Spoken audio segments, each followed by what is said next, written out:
So what up, 2K fans? You know who it is. If you don't, it's your boy Shake.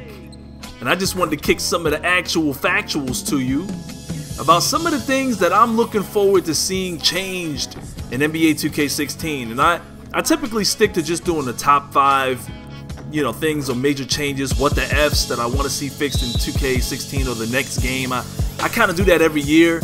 But I got contacted by Dazar. It's your man Dazar, president of the Sim Nation. Welcome to episode 26 of the Sim Hangout. We're happy to have you join us, man. Happy Friday. He was literally one of the guys that inspired me to start my own channel. And I did a dual com with him. I believe it was a little more than a year ago. And he's one of the great individuals in the Sim community. And I respect everything that he does. And right now, he's working for 2K, for some of you guys that don't know, and I believe he is in the development cycle for NBA 2K16. And he's a previous athlete, and he's someone who knows the game, and he can only want the game to get better. And so I have a quick video, and he asked me last night a couple things. He's, what are the top 3 things, gameplay wise that you'd like to see changed in NBA 2K16? I thought of many things. So instead of just giving him 3 things, I gave him like 6, but I've got about 20. And if you guys have been with me for a while, some of you guys remember I did the 2K14, the NBA 2K14 to-do list from NBA 2K13, and I planned on doing that every year. And in continuing that tradition, I wanted to kind of do a quick video and discuss a couple things that I'd like to see changed. And I'm going to do a couple more of these videos, maybe do another to-do list series or something along those lines. But we do know that NBA 2K16 is in a development cycle right now. We know that it's being worked on, and it's up to us at this moment in time. Not when they invite us out there for one day to play the game for like 4 or 5 hours, a month before, roughly within 4 weeks before the game releases, where we have no control. We can't, all of our suggestions are for the next year's game because, we don't have no real, we don't have any time to really implement any major change in the game that's just coming out. And really, the only reason why we're out there is to experience the new title, and then bring that information back to you guys. But number 1 on my list, NBA 2K needs more physics. Let me ask you guys a question. Have you ever been dunked on? Just think about that for a second. Have you really ever been dunked on? Or did the game pull you in with some kind of an animation? Or did you just get sucked in, by some animation that pulled you in to get dunked on?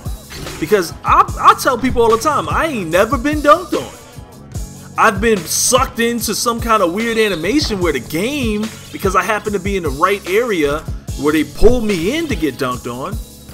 So that's not real basketball. That's a video game determining based on a bunch of mathematics and under the hood technology, because you just happen to be in the right place at the right time for a guy that's performing a move, for them to just dictate you getting dunked on.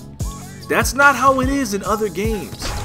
And I think it's time. I think that it's time for 2K to kind of look at that and make a decision. I played some other basketball games, and some of which you don't get pulled in, you really get dunked on. If you push the triangle button to block the dunk, someone rises up over you, you get dunked on. Number 2 on that list, we need better reactions to loose balls. There's too many deflections, and your man is just standing there. The ball's bouncing off his forehead. Look at this. The ball just bounced off my forehead. Like, what? You know what I mean? It just happens, and these are not the kinds of things that happen in real life. I suggested there should be maybe a catch button similar to what you see in Madden football, where if you hold left trigger and then you hit the interception button, you can actually go for the interception. Or if you push, I believe it's L1, you go for the deflection. So I wouldn't mind seeing that in 2K. Maybe you have a deflection button, and maybe you have a button where if you hold the trigger button or the left trigger, or maybe you hold something and it allows you to actually go for the catch. I'm not saying that that's the only solution. I'm just saying we need some better reactions on loose balls. And last but not least, one of the things that I've been complaining about for a while now is the OP 7-foot small forwards. some of you guys don't go back to NBA 2K10, so you don't remember that even in NBA 2K10, people were creating these OP, you know, damn near 7-foot small forwards that can run as fast as John Wall and break ankles like Kyrie Irving.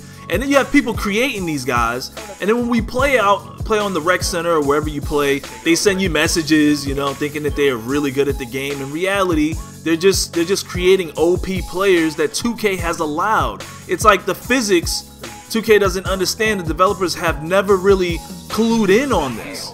And these are just some of the things that are just ruining gameplay and really making it hard for us to really enjoy ourselves when we play the game. So those are my top 3. I've got lots more, much more to come. Trust me on this series. It's your boy Shake.